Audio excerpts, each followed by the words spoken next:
It is a little after 1, so we're going to get started. My name is Matt Williamson. I'm an assistant professor here in Human Environment Systems at Boise State, and I will be your host for the rest of the seminar series this fall. A few sort of logistical pieces. You will all be muted for the bulk of the presentation until we get to the question section. You're welcome to post your questions in the chat as they occur to you, and I can sort of relay those to Faisal as we go. We also ask that you turn your cameras off during the presentation itself so that bandwidth doesn't start to bog things down for folks with slower internet. But we will have you turn those on at the end once we get to the question section. The seminar will be recorded today, and the link to that video will be sent to your email address once we have it ready. Please feel free to share that with any and all who might be interested. And then lastly, I just want to acknowledge the fact that with sort of ongoing racial violence in the US and Canada, fires that have displaced a number of people along the west coast of the US, that everyone is showing up in a little bit of a different place. We hope that you will be kind to yourself and to others, and we're extremely grateful for you spending your time with us here today. So with that, I want to say wish a warm welcome to Faisal Moola, who is our speaker today. Faisal is an interdisciplinary scholar trained in plant ecology with 2 decades of professional experience working in regulatory forums such as state-led parks and protected areas planning, as well as decolonized spaces in which Indigenous peoples are practicing their traditional lands and waters, protecting their traditional lands and waters under their own form of Indigenous governance. He is the former Director General of the David Suzuki Foundation, one of Canada's largest environmental organizations, and since 2017 has worked as an associate professor in the University of Guelph's Department of Geography, Environment, and Geomatics, where he runs the People, Plants, and Policy Lab. Faisal has a leadership role in the achievement of significant conservation outcomes in Canada, including the protection of over 2 million hectares of old growth forest in the Great Bear Rainforest, the interim protection of caribou habitat under the Canadian Boreal Forest Agreement, and the creation of Canada's first urban national park, the Rogue National Urban Park. With that, I'd like to welcome Faisal. Great, thanks so much, Matt. And it's absolutely a delight to have a chance to chat with you. I'm feeling a little bit tired and a little bit jittery. I'm out on the East Coast, and there's an election campaign that's happening on the West Coast in the province of British Columbia, which is the topic of my talk. And so I was up very, very late last night watching the only leaders debate that's going to happen in the campaign. And the issue that we're going to talk about today actually did feature quite prominently in the leaders debate. And then I was up until about 3 o'clock in the morning tweeting about it. And also feeling a little bit emotional about it because today is also the anniversary of a decision that is having an unbelievable impact on the people that you see in this first slide, who are the Denizah people, who are the Indigenous people that are found in what we refer to as northeastern British Columbia. Okay, so let's get this. So the talk that I'm going to give is essentially derived from 2 recent papers that I was a co-author on. The first, Supporting Resurgence Indigenous-Led Governance, a Nascent Mechanism for Just and Effective Conservation. My buddy Kyle Artel was the first author on that paper, and some of you may know Kyle. And then also a paper that I co-authored with Robin Roth, who's a colleague of mine, essentially again making the case that we need to radically rethink conservation, both in Canada and internationally, so as to help empower Indigenous peoples who have taken stewardship of their traditional territories for thousands of years. And so today's talk is really going to look at the intersection of a number of different factors that I suspect you guys have been thinking about, things like cumulative impacts, but looking at how that intersects with Indigenous rights, and also a remarkable window of opportunity that has emerged in both domestic and international policy. which is expanded protection of nature in Canada and around the world under Indigenous forms of conservation governance, sometimes referred to as Indigenous protected and conserved areas. Rather than present a sort of standard academic talk with facts and figures and graphs and such, I'm going to tell you a story. I'm going to tell you a story about this amazing place in British Columbia, which has had a remarkable impact on my development as a conservationist, and which I've drafted into what I think is going to be the first chapter of a book. So maybe you can offer me some feedback on whether or not this makes any sense or is of any value if anyone wants to listen to it. All right, so here goes. So several years ago, there was a study that was published, I'm sure you know it, in the journal Frontiers in Ecology and Environment by Ellis and Ramankutty. And this was a paper that received a lot of attention from scholars, particularly conservation scholars, because it revealed the extent to which there are a few places on our planet that have been untouched by modern humans. As reported by Ellis and Ramankutty in their paper, more than 75% of the Earth's ice-free land surface now shows evidence of alteration as a result of human residence and land use, with less than a quarter remaining as what some people would refer to as wildlands.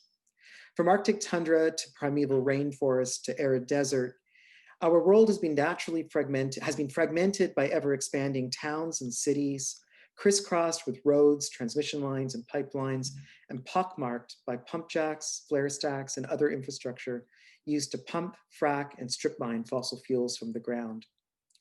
The need to supply food, fiber, fuels, shelter, and fresh water to the more than 7 billion of us humans that now inhabit the planet is driving the wholesale conversion of forests, wetlands, grasslands, and other ecosystems. Indeed, satellite imageries taken from hundreds of kilometers above the surface of the planet reveal a world today that we have irrevocably changed within a remarkably short period of time. Now, the significance of human land use was brought into sharp relief recently in a series of maps that were published by Timothy Golden, a researcher at the University of Maryland's Center for International and Security Studies. I'm out on the East Coast right now, and in a few hours' time, this is essentially what my part of the planet is going to look like. But what Timothy here mapped is essentially data from the US Defense Meteorological Satellite Program. And using this data, Golden identified continuous lighted areas worldwide. The bright spots you see on this map of North America reflect sources of light emissions at night: lit homes, powered factories, illuminated city streets, and the other largely urban infrastructure which dominates much of the planet. Golden's maps show how much of our planet is now under the direct influence of the human footprint, particularly due to urbanization, but also the sprawling growth of energy infrastructure and development in formerly intact areas, such as Canada's boreal forest biome. Now, although industrial projects like the controversial Keystone XL pipeline or the defeated mega quarry in Ontario typically grab the headlines and they bring out public opposition, it's often the combined impacts of a range of human activities on the same land base that threaten to drive ecosystems beyond critical tipping points. Once those points are passed, rapid ecological changes occur, such as the extirpation of vulnerable species like caribou. Nowhere is this truer than in northeastern British Columbia's Peace region. A vast land of boreal forest, rolling grasslands, and majestic rivers like its namesake, the Peace River. The Peace is an irreplaceable pinch point within the Yellowstone to Yukon corridor in Western North America, and as such is a conservation priority for the protection of core wildlife habitat and animal movement corridors for large migratory mammals like wolves, caribou, and endangered populations of grizzly bears. This is what the river and the valley looks like right now. There's rich riparian areas like wetlands, and extremely threatened and imperiled populations. Some people have told me that this footprint is of a black bear, but I was with a group of Indigenous elders at the time in a sacred forest called Kitsatse, which I'm going to talk about briefly. And the elders say they are grizzly bears in Kitsatse, though the government of British Columbia doesn't believe they exist there. So this region, the Peace region, is also home to the Deniza and the Cree First Nations peoples, who have lived and hunted and traded within the Peace Valley and across the region for well over 10,000 years. In 1899, the Danizaa and the Cree in the region signed a peace and friendship treaty with the British Crown called Treaty 8. Now, Treaty 8 enshrined a solemn and binding promise that guaranteed that the Danizaa and the Cree would be able to continue their traditional activities like hunting and trapping, fishing, and other practices. For as the treaty so eloquently says, and I'm going to quote from the treaty, quote, "For as long as the sun shines, the rivers flow, and the grass grows."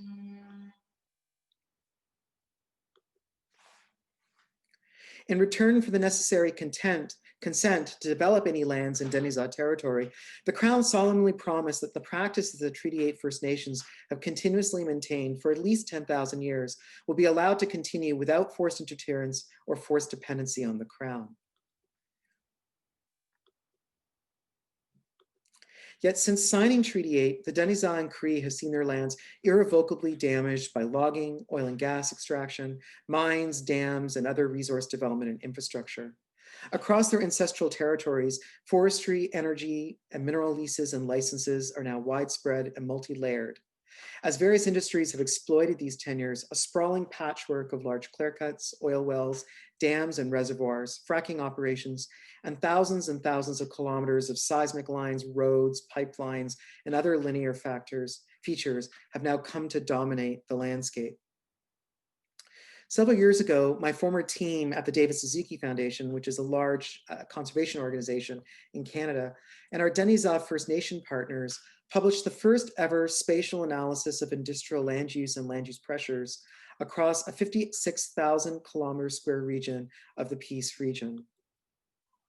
Within the Danizaa territory, we found that there are over 16,267 oil and gas wells and over 8,517 petroleum and natural gas facilities. There are over 45,293 kilometers of roads, and that includes paved roads, resource roads, local roads, over 1,163 kilometers of transmission lines, over 28,587 kilometers of oil and gas pipelines.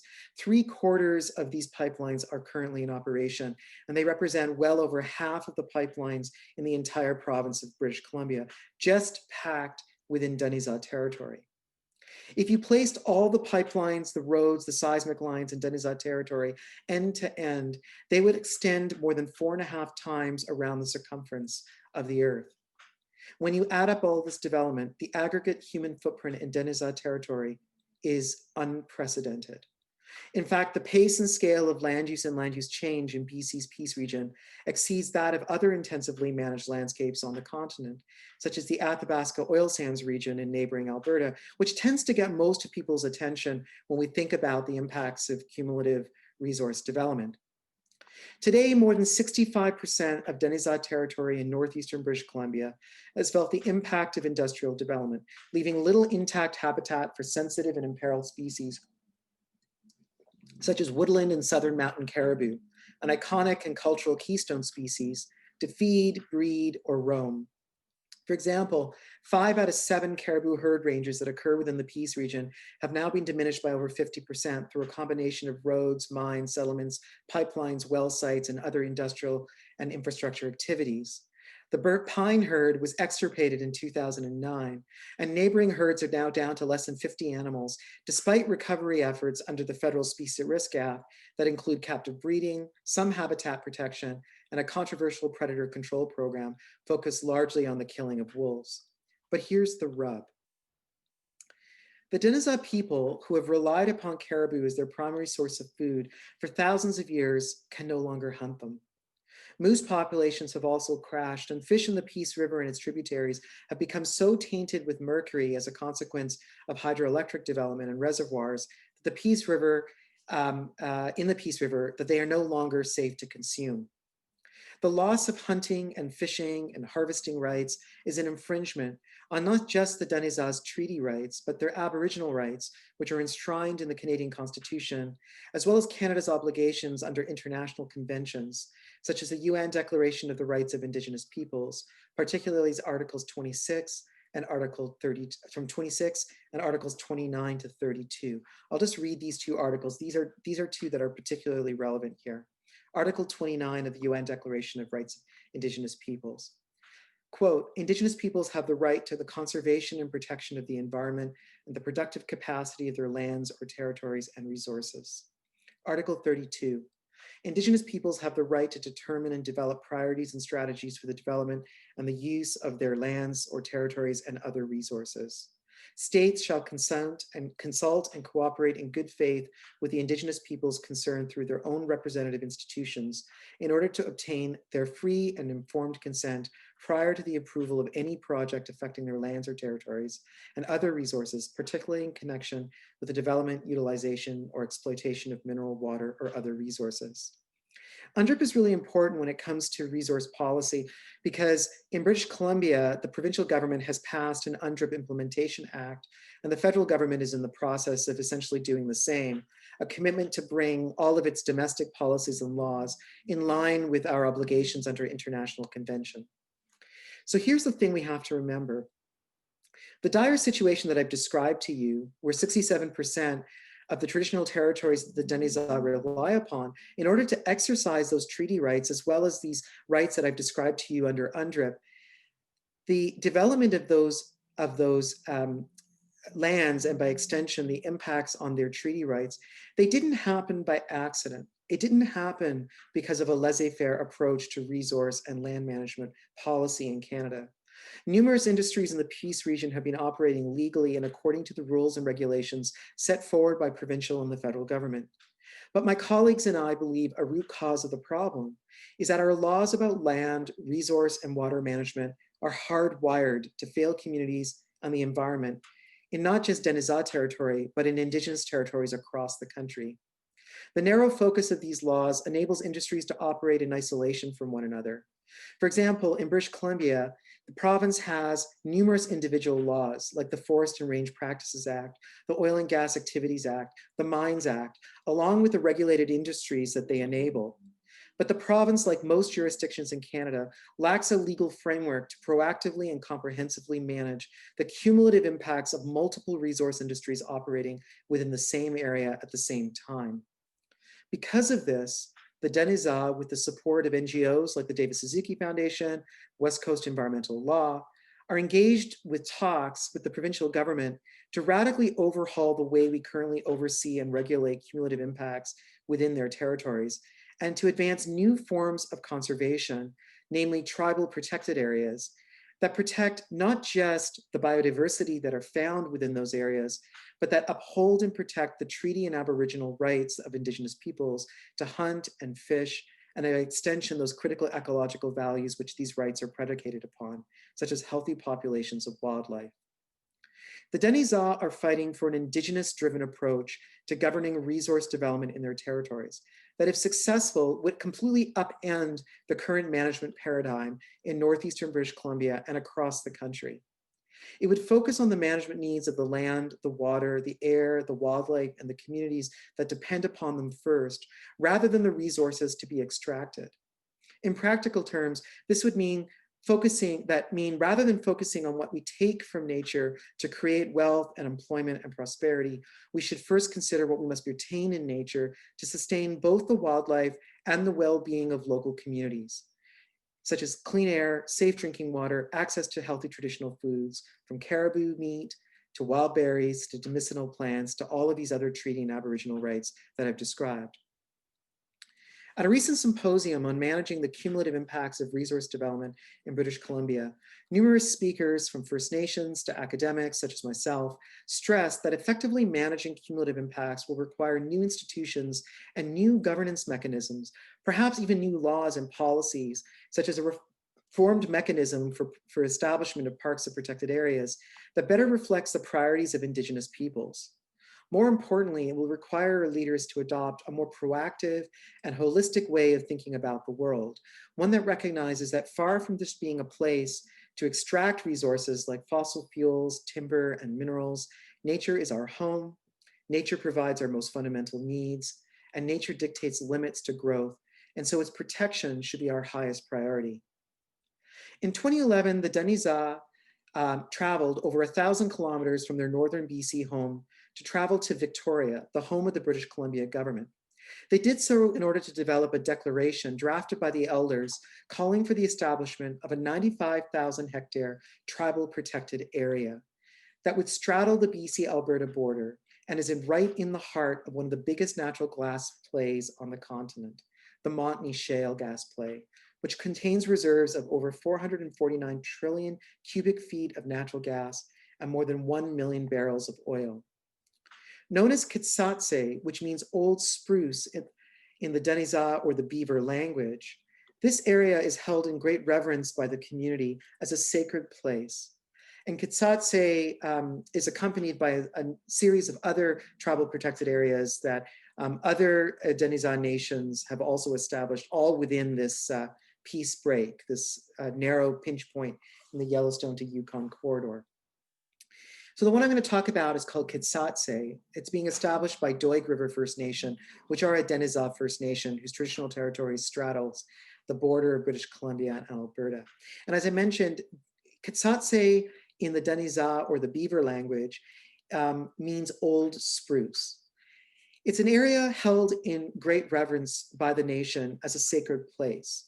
And one of the reasons why it's considered to be a sacred place by the elders is that unlike most boreal forests, which are susceptible to catastrophic, frequent stand replacing disturbances, most notably fires, Kitsatse appears to have escaped large-scale fire, catastrophic in scale and intensity.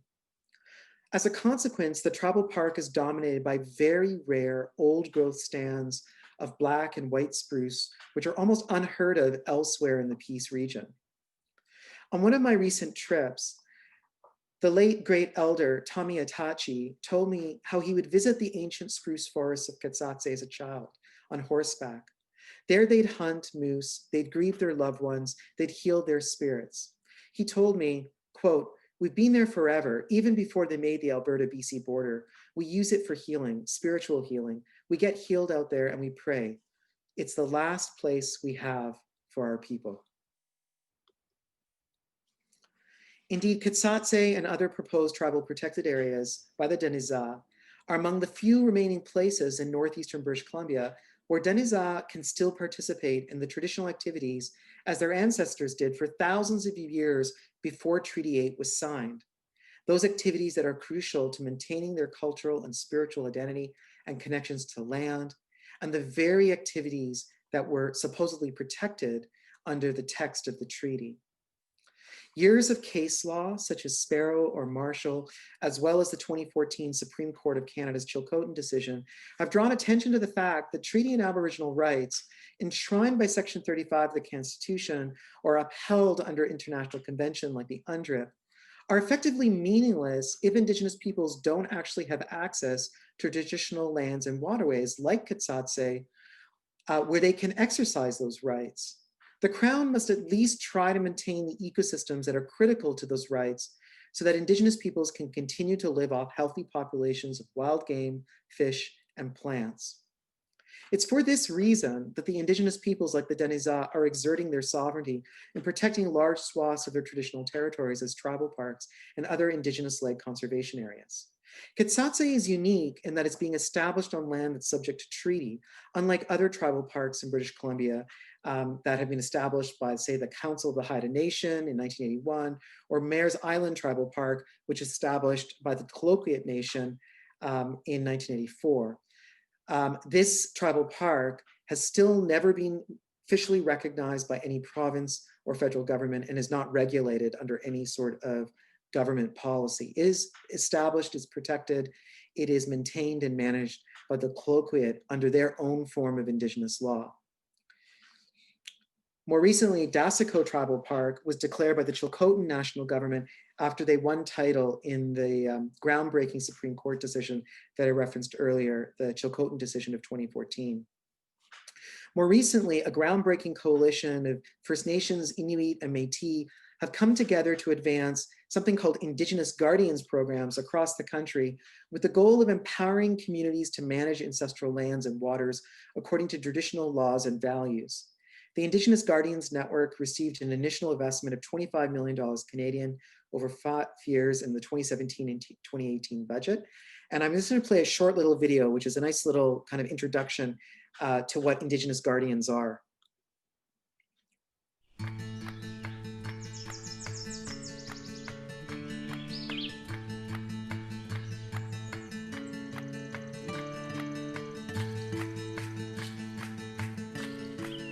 The guardianship program is a huge step for us because it's about preserving the land and preserving culture and preserving language. It's an essential thing to our community. A guardian acts as the eyes and ears in each respective territory. They ensure that everybody's following all the rules and regulations that are placed in all the GUI laws, our laws. We go out and monitor tourist activities, industry activities, fisheries, commercial and sporting. We also do environmental monitoring. A huge aspect of it is healing and getting back in touch with your Indigenous self. If there's healthy people that are happy and strong in their culture, and if they receive that from being on the land, then it's a huge investment. You're investing in a better society and a better tomorrow. In 1973, I paddled on my own all the way down to Skangwai. All my life, I always heard it as a very strong spiritual place. There's so much brush and debris and everything all over when I got there. It is just totally overgrown. So it took upon myself to start clearing the village, just trying to show the ancestors that somebody cared. Our land is very important to us. We live on it, we breathe it, we work on it. It gives us life. Without it, we don't have an identity.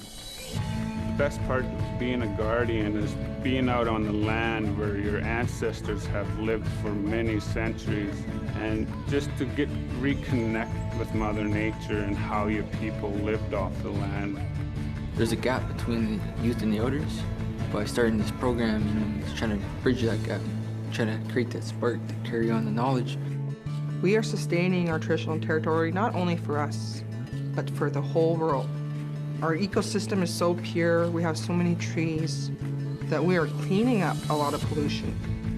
It means that we are here protecting Mother Earth in order for the rest of the world to live on her.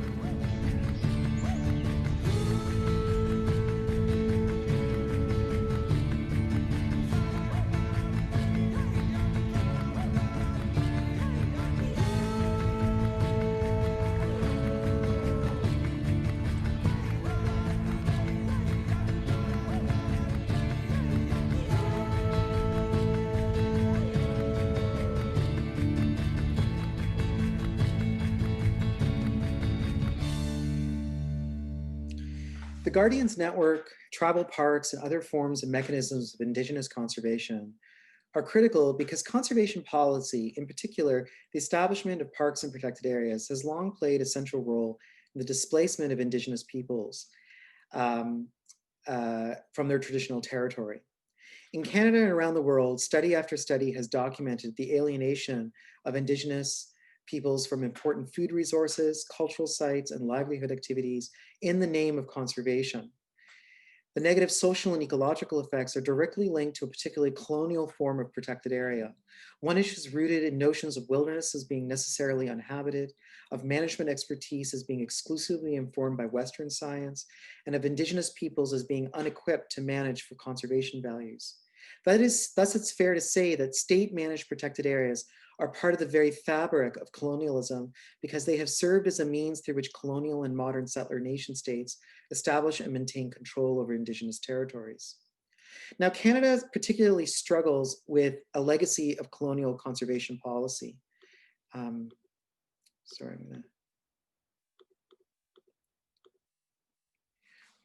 Many of the country's national, provincial, and territorial protected areas were established without regard to Indigenous rights or treaty and resulted in the displacement of Indigenous peoples, their loss of livelihood, and access to spiritual sites.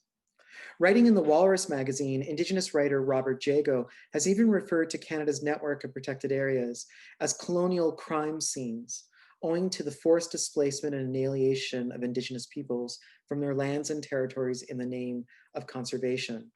Jago writes, quote, "The places Canada has made into parks are filled with our stories.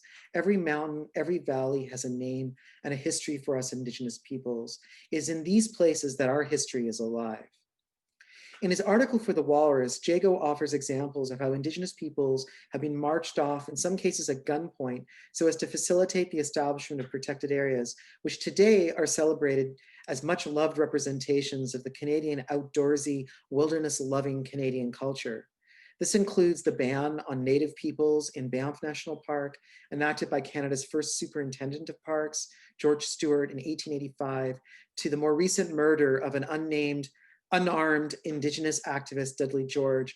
Dudley was killed in 1995 by police in Ontario following the Indigenous reoccupation of traditional lands expropriated by the state for the creation of Ipperwash Provincial Park. Over the last decade, the international conservation community has thankfully begun to recognize the often devastating impacts of traditional parks and protected areas processes on Indigenous peoples, and has begun to move away from the conventional notion that parks are best managed by bureaucrats and scientists, towards a growing commitment to incorporate Indigenous peoples, their worldview, their rights, and knowledge into conservation governance. For example, the UN's International Union for the Conservation of Nature, the IUCN, has expanded the number of protected areas management categories to include categories with human habitation and use, and has also recognized Indigenous community and conserved areas designation, which are areas that are governed by Indigenous and local communities as having conservation significance. Indeed, there is a global recognition that Indigenous protected areas and other forms of conservation governance can be more successful in achieving conservation outcomes than state-regulated processes. For example, in the Amazon, where forest ecosystems face tremendous development pressure, researchers have found that Indigenous lands are particularly effective at curbing high deforestation pressure relative to both strictly protected and managed areas. These findings were confirmed in a global study of 14 of the most heavily forested countries in the tropics, which attempted to determine what type of governance is best for reducing deforestation. The study, which was led by the World Resources Institute and published in the Journal of Conservation Biology, found that land held by local communities and Indigenous peoples tended to be significantly less impacted by deforestation than land managed by government or private entities.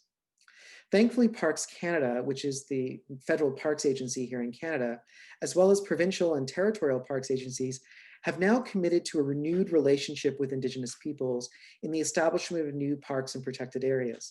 And so I want to sort of pivot my talk, and as we get to the conclusion of my talk, about this incredible policy window that has opened that sort of creates and facilitates an opportunity for Indigenous peoples to bring forward Indigenous protected and conserved areas for the first time with the recognition and support of state agents, as well as NGOs. So the main domestic policy that is at play in Canada is something called the Pathway to Canada Target 1 process. The Pathway to Canada Target 1 process is a federal government initiative meant to help Canada achieve its international and domestic obligations to protect a minimum of 17% of terrestrial and inland waters and 10% of coastal and marine areas through a network of both formally designated parks and protected areas and something else called Other Effective Area-Based Conservation Measures, or OECMs. So essentially what happened here was that back in 2010, all of the parties to the Convention on Biological Diversity, which is a very important international biodiversity convention, Canada was the first country to ratify the convention, approved a strategic plan that ends at the end of 2020. Under this strategic plan, all of the countries agreed to adopt and implement 20 strategic targets. One of those targets is called Aichi Target 11. And Aichi Target 11 essentially set an obligation that the parties to the convention must, by the end of 2020, protect at least 17% of our terrestrial and inland waters and 10% of our coastal and marine areas through both formally designated parks and protected areas and through something called OECMs, Other Effective Conservation Measures. OECMs essentially are land designations where conservation may not necessarily be the primary objective, but conservation is an outcome. So think of it as, say, conservation on military bases, or sustainably managed forests, or maybe municipal parks and protected areas, or other forms of land designation. What Canada did was adopt the international target as its own domestic target for domestic policy. So Canada has a policy platform called the Canada Target 1, which essentially obligates the country by the end of this year to have protected 17% of terrestrial lands and inland waters, 10% of coastal and marine areas, and essentially sets forward the same sorts of governance, formally designated parks and protected areas, and these OECM. So all Canada did was adopt the international target as its own. Now, what's really significant about this process is that for the first time, it specifically involves First Nations, Inuit, and Métis, and it commits the federal government, the provinces and territories to engaging Indigenous peoples in both Western science, such as the traditional science that we use in parks and protected areas planning, as well as Indigenous knowledge systems, such as knowledge around cultural keystone species. What's also interesting is that just last week, the federal government of Canada appeared before the UN General Assembly, the Prime Minister of Canada, and essentially has now committed to an even more ambitious target, which is that by 2025, we will have protected 25% of Canada's land and 25% of Canada's oceans, and then hitting a 30% target by both fronts by 2030. Now, what's clear is that there's no way that Canada is going to be able to meet its domestic and international obligations, let alone new ambitious targets, without Indigenous peoples. And significantly, the domestic pathway called Pathway to Target 1 specifically involves Indigenous peoples. As part of this process, the federal government worked through a group called the Indigenous Circle of Experts. And the Indigenous Circle of Experts developed a set of recommendations onto how Indigenous-led conservation can help Canada enhance and expand its protected areas network while advancing nation-to-nation reconciliation. As Stephen Nita, a member of the Indigenous Circle of Experts leadership team, has spoken, quote, "Creating protected areas with Canadians on Indigenous lands is a step towards reconciliation." Indeed, the Truth and Reconciliation Commission, which was a very important commission recently established in Canada, has emphasized the critical importance of reconciliation to address the historical and ongoing negative impacts of colonial policy on Indigenous peoples, their lands, and their territories. Under the leadership of Senator Murray Sinclair, the Truth and Reconciliation Commission has offered 94 policy recommendations under a call to action for all Canadians. And those policy recommendations are purposely broad in scope and breadth.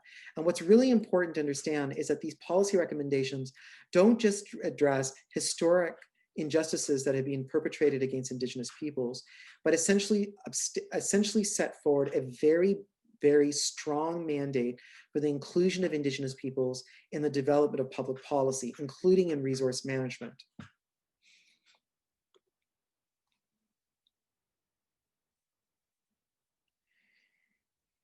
Already a vast array of governance, educational institutions, philanthropic organizations, labor, and other elements of civil society have taken this challenge to heart and have begun to reform their policies, their programs, and their practices to promote reconciliation as a key goal of Indigenous engagement.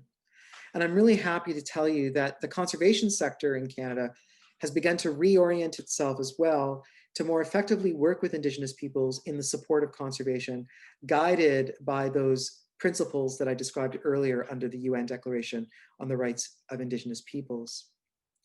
Just last week, political leaders met under the auspices of the Convention on Biological Diversity to launch the UN Biodiversity Summit, a critical step in the eventual negotiation of what many people are referring to as a New Deal for Nature, an international agreement or an international treaty to stem the catastrophic loss of biodiversity and the critical ecosystem goods and services which all life depends upon. Dozens of heads of state, financial institutions, non-government organizations have called for bold action to protect and restore biodiversity, including Canada's own Prime Minister, Justin Trudeau. And as I mentioned earlier, Justin Trudeau, in his address to the UN General Assembly, committed to protect 25% of Canada's land and 25% of the country's oceans by 2025, and hitting the 30% mark by both fronts by 2030. But what's really important to emphasize is that he explicitly stated that this is going to happen with Indigenous peoples. Now, past experience indicates this is going to be an uphill battle. The CBD reports that neither Canada nor any country has achieved all of the existing 20 global biodiversity targets, the Aichi biodiversity targets, which expire by the end of this year. And that includes the expansion of protected areas networks under Aichi Target 11. But what's clear to me is that decolonizing conservation through supporting Indigenous-led conservation activities, like tribal parks and Indigenous guardian programs, is going to be critical to the success of any future global conservation agreement. Some estimates indicate that over 80% of the world's biodiversity is found within Indigenous lands and are managed under customary forms of governance, most often without state recognition or support by governments, NGOs, or other actors. Therefore, recognizing and upholding the land rights of Indigenous peoples, incorporating their sophisticated traditional ecological knowledge in conservation policy and practice, and investing in the capacity of Indigenous peoples to protect their lands and waters under their own forms of governance and Indigenous laws is critical to the future of conservation on the planet. Thank you.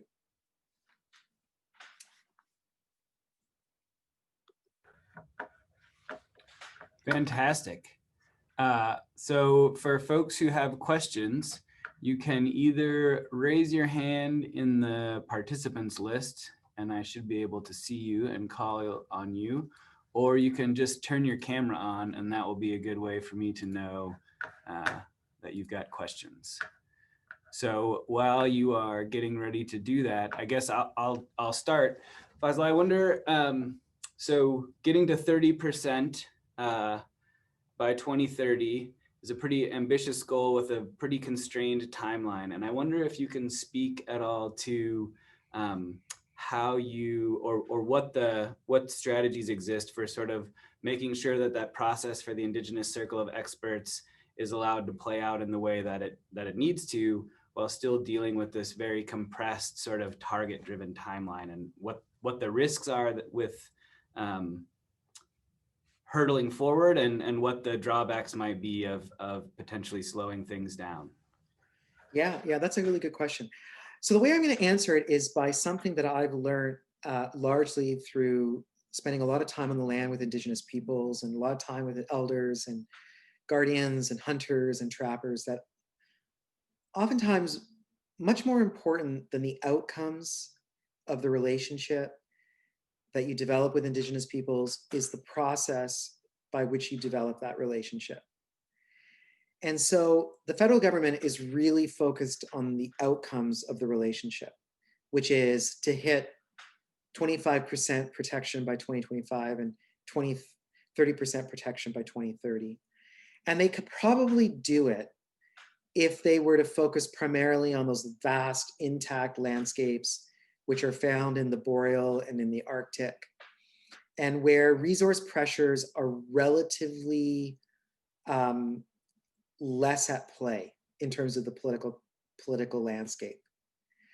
But the reality is that if we just simply focused on these intact landscapes, and there's been lots of papers published in Nature and Science, essentially arguing that we should do exactly that, which is to focus on the 5 or 6 countries of the world that have large intact landscapes left, like Russia, Canada, Brazil, France, for example, in terms of its vast marine seascapes, which are consequence of colonialism. But the reality is that if we simply do that without Indigenous peoples, it would be neither effective nor ethical.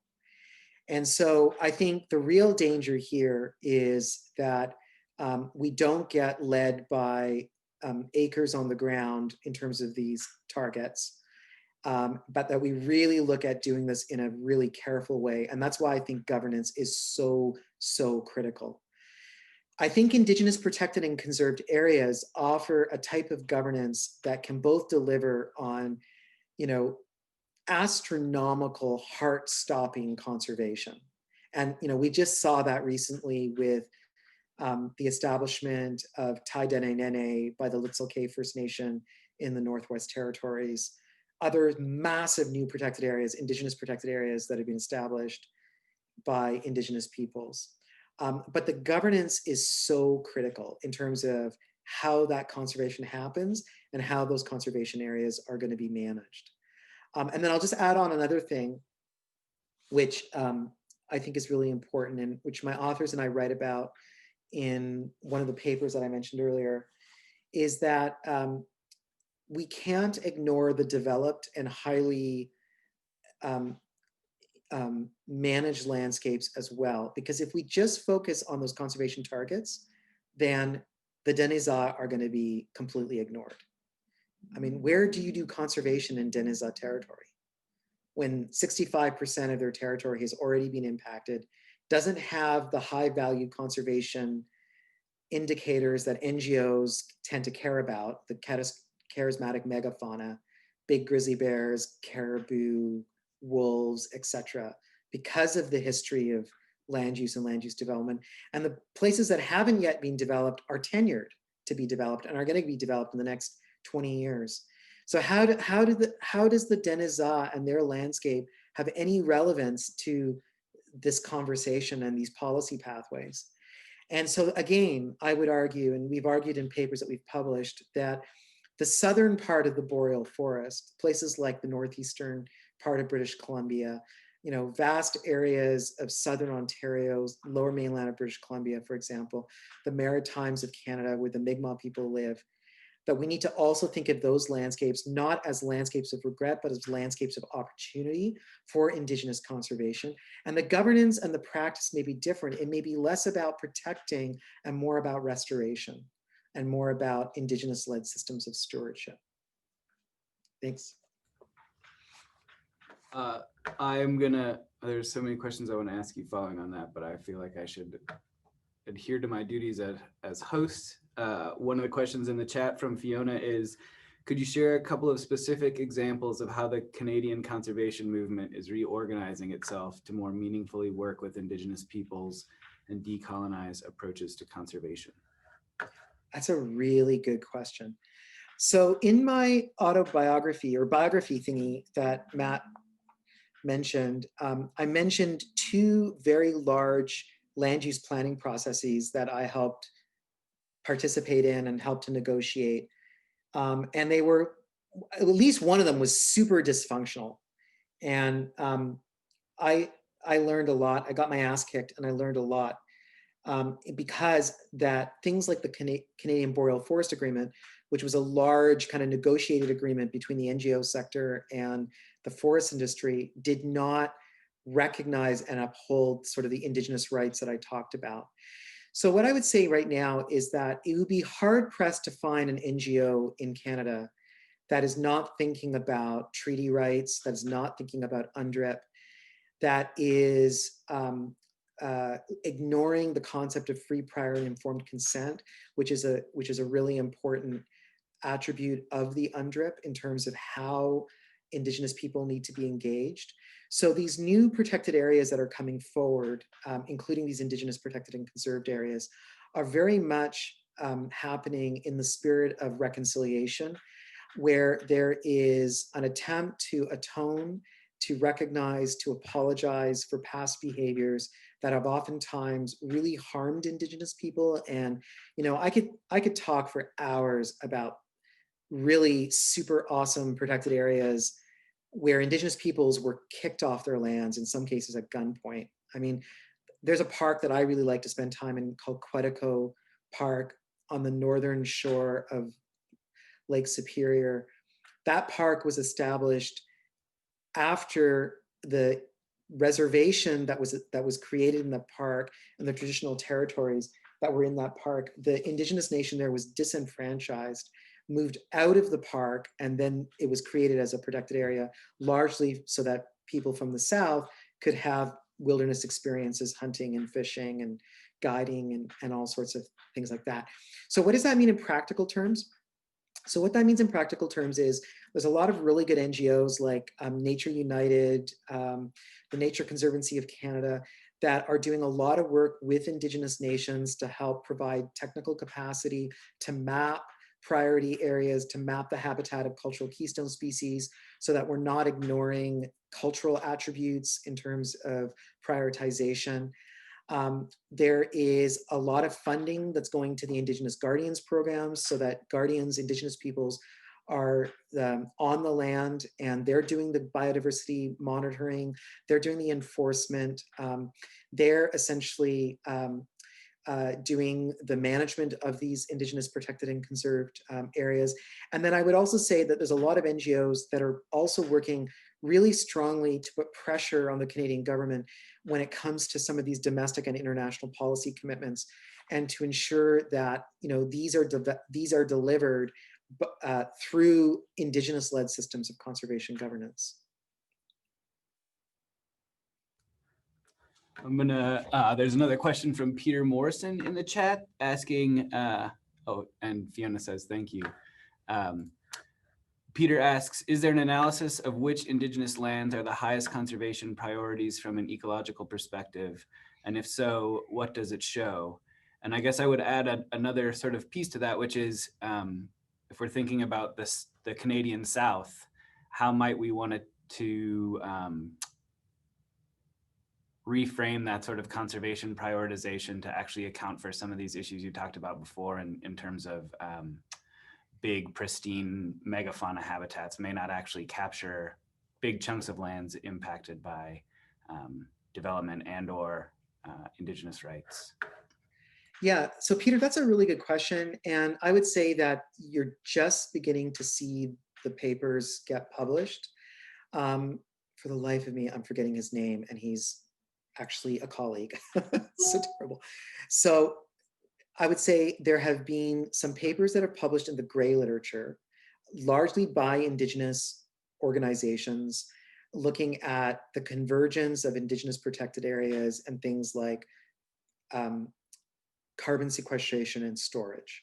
And that's partly because a lot of the policy is being driven by climate mitigation goals as well. And I have another paper on that, which I can put in the chat box. We've just published a paper about some of Canada's domestic and subnational climate change policies, and again, arguing that Indigenous peoples and their governance systems are critical to delivering that. So there's been some work that has shown that, of course, that within these large intact landscapes, that especially places like Hudson Bay lowland, for example, that these should these areas be established as IPCAs and not developed, say for mining, that there's an opportunity to secure large carbon stores.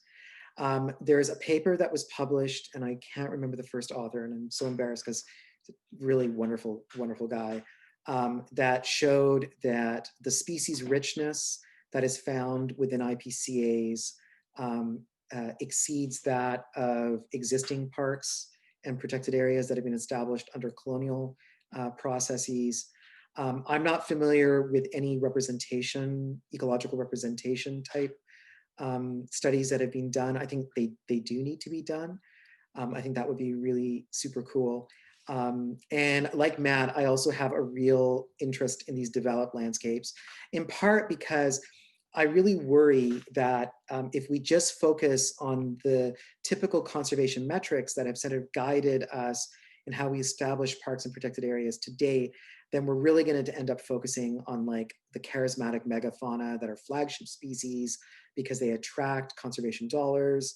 So that's going to be like places where there's grizzlies and caribou, and we're going to avoid developed landscapes where you don't find wide-ranging species, but where you may find, for example, cultural keystone species. So I'm a botanist by training, and I run a lab that's largely looks at the intersection of Indigenous rights and systems of conservation governance for cultural keystone species. And we focus primarily on like plants, which nobody would talk about in terms of for conservation, because in many cases, these are plants that don't meet the ecological threshold for regulation.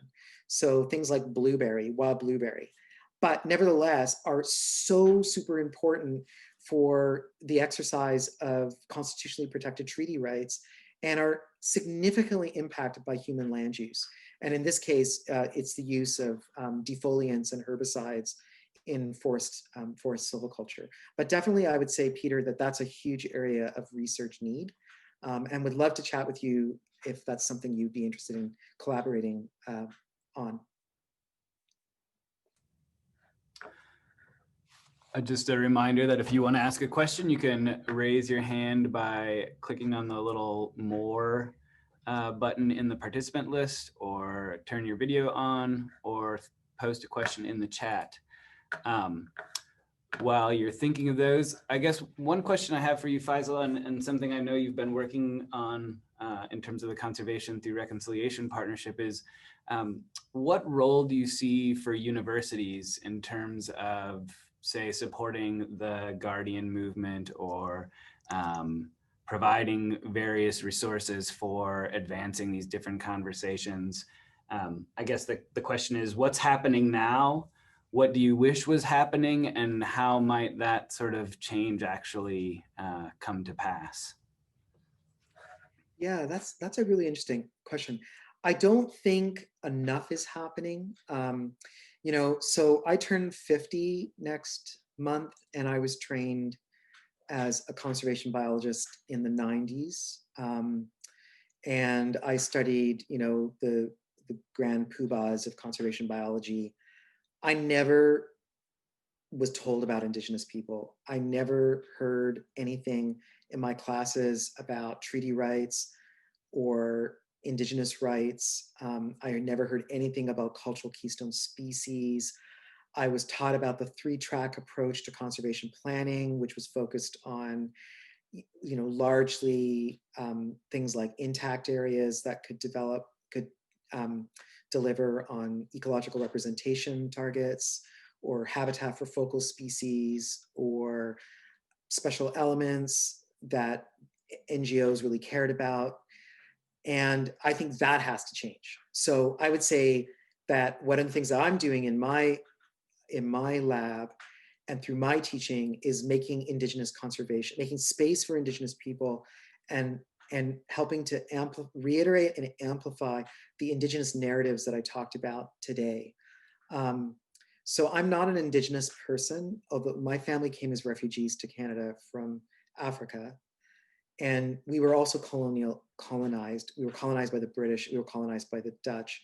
And we have had a legacy of many of the same similar social impacts of colonization.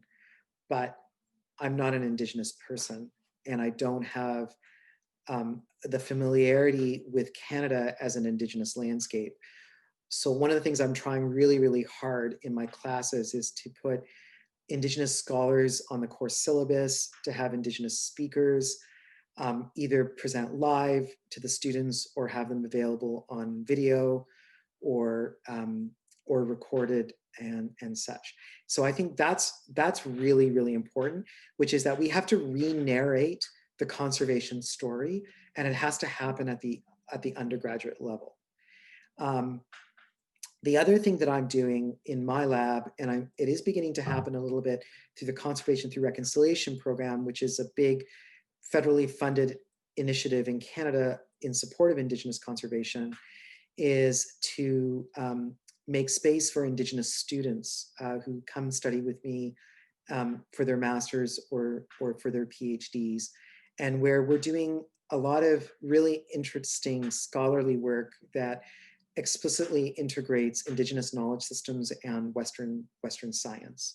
And I think that's really important. And then the third thing is something that I'm beginning to see happen with some of my colleagues. It's something that I've done for quite a long time, is to explicitly produce science that can be used by Indigenous peoples themselves in the regulatory processes where they're fighting for their lands. So bits and bobs of what I presented to you today, I presented in the environmental assessment on a major hydroelectric dam that is going to be built. It is being built right now on the Peace River. And the purpose of that was to use this Western science to help lift and amplify and support the narrative that the elders were telling the regulators, and the hunters were telling the regulators, and the trappers were telling the regulators. So to partner with Indigenous peoples to produce technical products that can be used by them in the courts, in the regulatory processes, in their negotiations with government, and also in places where they've decided that they're going to move forward with conservation under their own forms of Indigenous governance and and stewardship. So where science is needed to help, develop a conservation land use plan for, say, a proposed IPCA. Yeah. So there are a few more questions in the chat, but I want to be conscious of the fact that it's after 2 hour time. So I might ask that if you're a student registered in the seminar, feel free to post those questions in the Slack channel. Faisal's been gracious enough to agree to join us there occasionally as we can. And for other folks whose questions we didn't get to today, please feel free to reach out, and I can either connect you to Faisal or you can find him directly through the Guelph webpage. I want to thank everyone again for joining us this afternoon, and thank Faisal for a really awesome talk and what I hope is the beginning of a number of really fun conversations. So thank you all for joining, and have a lovely afternoon. Thanks so much. I really appreciate the opportunity to chat with you guys. Awesome.